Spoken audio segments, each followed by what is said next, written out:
پانی کے نکے کے آگے سوکھی گھاس وغیرہ رکھ دیں تاکہ پانی کے زور سے بیج بہہ نہ جائے۔ توڑی یا پرالی کو چند دن بعد اٹھا دیں تاکہ پنیری پر سورج کی روشنی پڑ سکے۔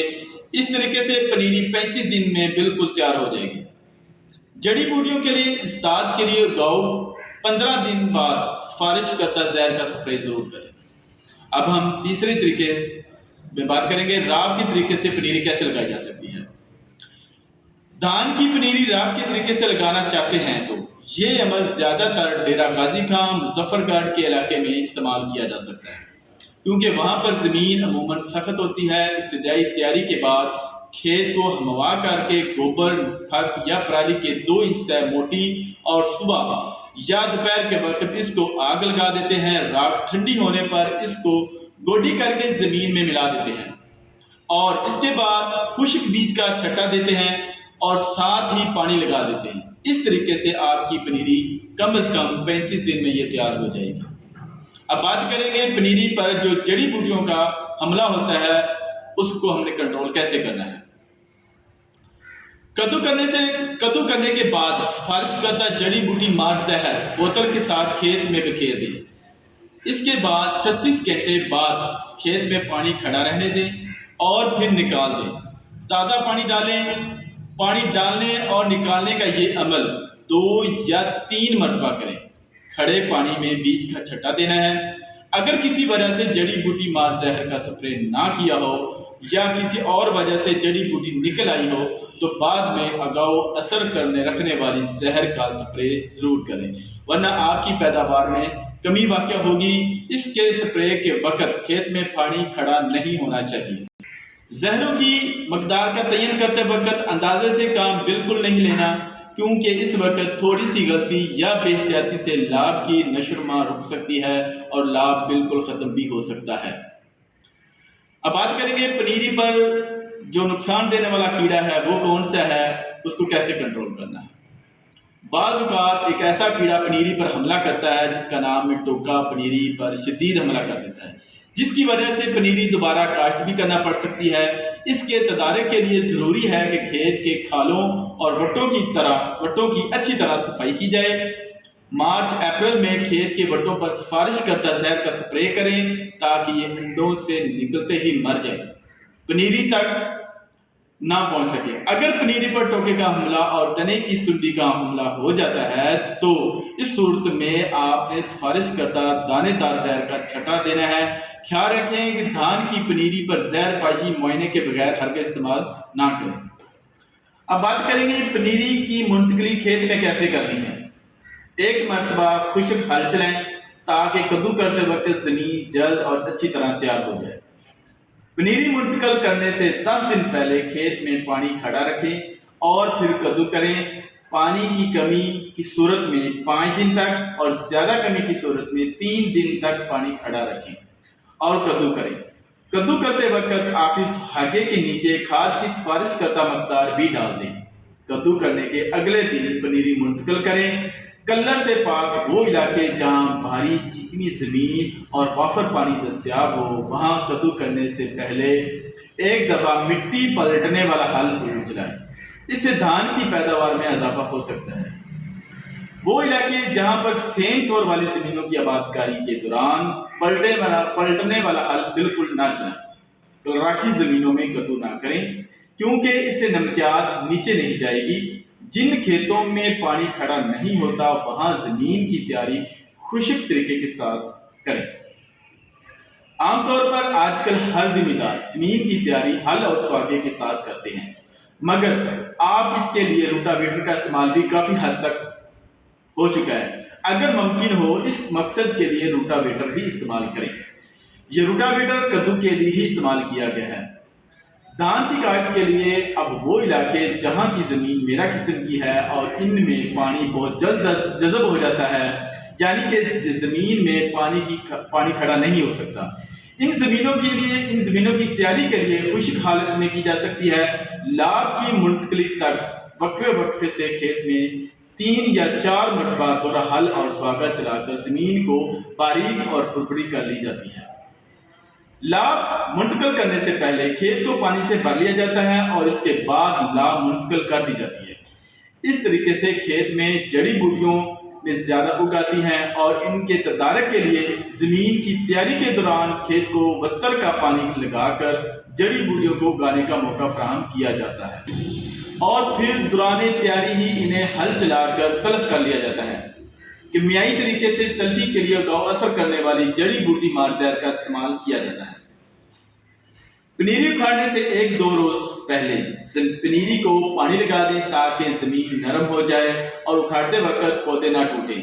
لاب اکھاڑتے وقت جھلسے ہوئے اور سنڈی سے متاثرہ پودے تلف کر دیے جائیں۔ پودوں کا بامی فاصلہ ایک پودے سے دوسرے پودے تک 9 انچ کا ہونا چاہیے اور کوشش کریں کہ ہر سوراخ میں کم از کم 2 پودے لگائیں۔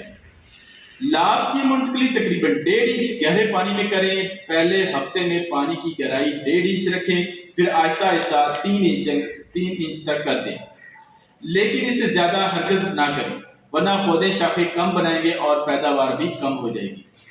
اگر کچھ ناگے رہ جائیں تو لاب کی منتقلی کے بعد 10 دن کے اندر ان ناگوں کو پر کریں۔ اب بات کریں گے کلراٹھی زمینوں میں دھان کی کاشت۔ کلر کے خلاف قوت مدافعت رکھنے والی اقسام نیاب ایری 9 KS 282 نیاب 213 شہین باسمتی الخالد رائس کاشت کریں۔ منتقلی کے وقت لاب کی عمر 35 دن ہونی چاہیے۔ جن کھیت میں لاب کی منتقل ہو اس کی تیاری گہرا ہل چلا کر شروع کریں، لیکن کدو کا طریقہ بالکل استعمال نہ کریں تاکہ پانی لگانے سے نمکیات کی دھلائی ہو سکے۔ لاب لگانے سے 7 دن پانی کھیت میں کھڑا رکھیں۔ سفید کلر کی زیادتی کے بعد دھان کی نشوونما لاب کی منتقلی کے بعد 10 دن کے اندر متاثر ہو جاتی ہے۔ اس کا حل یہ ہے کہ کھیت میں پانی کی تبدیلی کریں۔ اگر کالے کلر کی زیادتی کے باعث فصل 20 دن کے اندر متاثر ہونا شروع ہو جاتی ہے، ایسی زمینوں میں گندک کا تیزاب اور جپسم وغیرہ استعمال کرنے سے فصل کی نشوونما بحال ہو سکتی ہے۔ دھان کی فصل میں جڑی بوٹیوں کی تلفی اور ان کی پہچان کیا ہے؟ دھان کی فصل میں اگنے والی جڑی بوٹیوں کو 3 مختلف گروپوں میں تقسیم کیا جاتا ہے۔ گھاس کے خاندان کی جڑی بوٹیاں۔